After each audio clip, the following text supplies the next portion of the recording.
2 തരം ഇൻസുലിനാണ് വിപണിയിൽ ഇപ്പോൾ ലഭ്യമാകുന്നത്.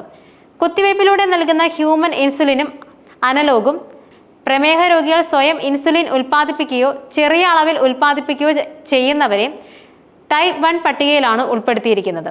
ടൈപ്പ് 2 വിഭാഗത്തിൽ ഉൾപ്പെടുന്നവർ ഇൻസുലിൻ ഉൽപ്പാദിപ്പിക്കുന്നുണ്ടെങ്കിലും ആവശ്യമുള്ളതിനേക്കാൾ കുറഞ്ഞ അളവിലാണ് ഉൽപ്പാദിപ്പിക്കുക.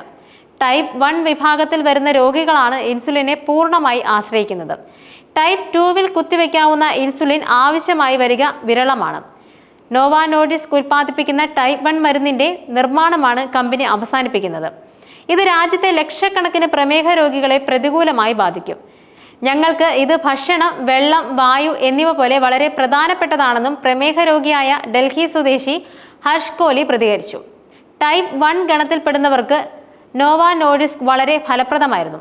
നിർമ്മാണം അവസാനിപ്പിക്കാനുള്ള കമ്പനി തീരുമാനം ലക്ഷക്കണക്കിന് രോഗികളെ ബാധിക്കും. വിഷയത്തിൽ ലോകാരോഗ്യ സംഘടനയും കേന്ദ്ര സർക്കാരും ഇടപെടൽ നടത്തണമെന്നും അദ്ദേഹം ആവശ്യപ്പെട്ടു.